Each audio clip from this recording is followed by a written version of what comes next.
क्या होगा जब जिन्हें आप समझते हो नीचा वो परिवार दिखाए आपको आईना। मल्होत्रा फैमिली ने कैसे तोड़ा मीनाक्षी मामी का घमंड। आखिर अनिका ने ली किसकी मदद रिया के एडमिशन के लिए। क्यों इस सब में नाम आया रोहित का।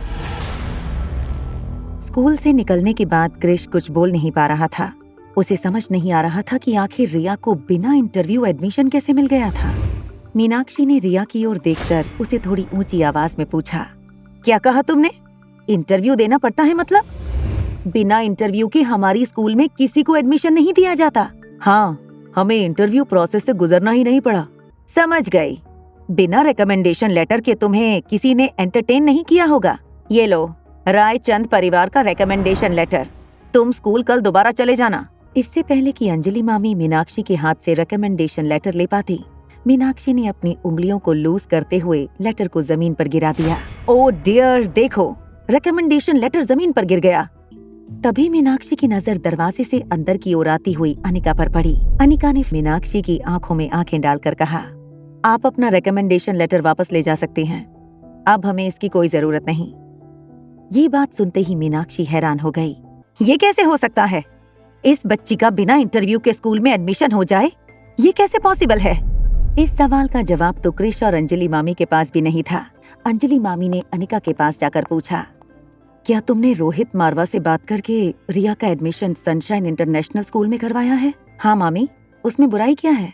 दरअसल अनिका ने डॉक्टर अमृता के कॉन्टैक्ट इस्तेमाल करके सनशाइन इंटरनेशनल स्कूल के मेजर शेयर होल्डर्स के साथ बात की थी। मामी, टेंशन लेना छोड़ दीजिए, एडमिशन हो गया, अब किस बात की फिक्र। मीनाक्षी के जाने के बाद अंजलि मामी ने क्रिश से कहा, बेटा, मुझे लगता है कि अनिका ने जो अमृत टैबलेट की डील बहुत कम दाम में रोहित मारवा की कंपनी के साथ की थी, उसी वजह से रोहित मारवा बदले में हमारी मदद करना चाहता है। अंजलि मामी ये भी जानती थी कि रोहित मारवा के खानदान के साथ अंजलि मामी और किशन मामा के बहुत अच्छे संबंध थे, और क्योंकि रोहित एक काफी समझदार और बड़ों का आदर करने वाला लड़का था, उसने मल्होत्रा खानदान के लिए ये सब कुछ किया होगा। ऊपर बेडरूम में अनिका और रिया अपने नाइट ड्रेस में बेड पर सोने जा रहे थे। तभी अनिका के फोन पर रोहित का नंबर फ्लैश होने लगा। अनिका ने फोन उठाकर कहा, हेलो मिस्टर मारवा। तभी सामने से रोहित ने कहा, हेलो मिस अनिका। जी मिस्टर मारवा, कोई काम था आपको? जी मिस अनिका, अभी अभी अंजलि आंटी ने मुझे फोन किया था और मुझे लंच पर इनवाइट भी किया। दरअसल वो मुझे थैंक्स कहना चाहती हैं, क्योंकि मैंने आपको सनशाइन इंटरनेशनल स्कूल में इंटरव्यू के लिए रिकमेंडेशन लेटर दिया था। रोहित के मुंह से ये बात सुनते ही अनिका ने एक हाथ से अपना सर पकड़ लिया। अनिका का और एक झूठ रोहित के सामने पकड़ा गया था। मिस अनिका, क्या मैं जान सकता हूँ कि आप मुझे कब लंच पर इनवाइट करना चाहती हैं? अगर मिलना ही है तो जल्दी मिल लेते हैं। कल दोपहर को क्या कर रहे हैं? ठीक है, डन। कल दोपहर का लंच हम साथ करेंगे। और हाँ, अपनी बेटी को भी साथ ले आइए।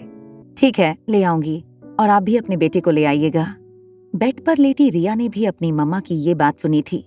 जैसे ही अनिका ने फोन रखा, रिया बेड से नीचे कूद गई और अपनी मम्मी को हक करके बोली, मम्मा, क्या तुम कल सचमुच मुझे डैडी के पास ले जाओगी? क्या सचमुच हम चारों मिलकर कल लंच करेंगे? भूल गई? कल तुम्हारा पहला दिन है स्कूल का। तुम ही बताओ, मैं तुम्हें कैसे ले जा सकती हूँ लंच पर? रिया ने अपने हाथों की मुट्ठी बनाकर अनिका को 2-4 बार जोर से पांव पर मारा। मारते मारते अपनी मम्मा से कहने लगी, मुझे पता था तुम जरूर मेरे साथ कोई ना कोई चीटिंग करोगी। रिया को शांत करते हुए अनिका को और एक ख्याल आया। कहीं ना कहीं कल के लंच की एक्साइटमेंट अनिका के मन में भी बहुत ज्यादा थी, क्योंकि उसे अपने बेटे के पास जाने का मौका मिलने वाला था।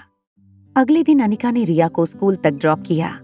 स्कूल की गेट पर एक टीचर रिया का इंतजार कर रही थी।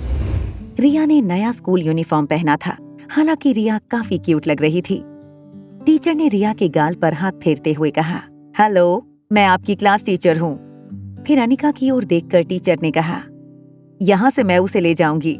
इससे पहले कि टीचर रिया को अंदर ले जाती, अनिका ने टीचर से पूछा, क्या मैं थोड़ी देर अपनी बेटी से बात कर सकती हूँ?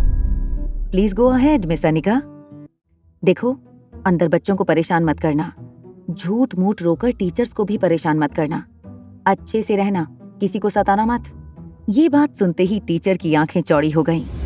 कंधे पर बैग लटकाकर खड़ी रिया ने मुस्कुराते हुए अपनी मम्मा को जवाब दिया, डोंट वरी मम्मा, मैं किसी को परेशान नहीं करूंगी। टीचर और बाकी फ्रेंड्स का अच्छा ध्यान रखूंगी, अब तुम जाओ। टीचर ने रिया का हाथ पकड़ा और स्कूल के अंदर ले गई। अनिका बाहर खड़ी टीचर और रिया को अंदर जाते हुए देख रही थी।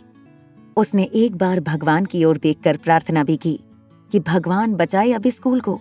उसे पता था कि उसकी नन्ही परी बड़े बड़े कारनामे कर सकती थी। रिया के किन कारनामों का डर सता रहा था अनिका को। क्या होगा जब साथ लंच पर होंगे रोहित, अनिका, रिया और आर्यन?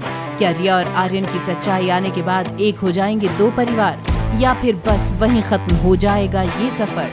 जानने के लिए देखिए अगला एपिसोड सिर्फ पॉकेट FM के YouTube चैनल पर। और एक लड़की को देखा तो के सारे एपिसोड्स को सुनने के लिए डिस्क्रिप्शन में दी हुई लिंक से डाउनलोड कीजिए पॉकेट FM ऐप।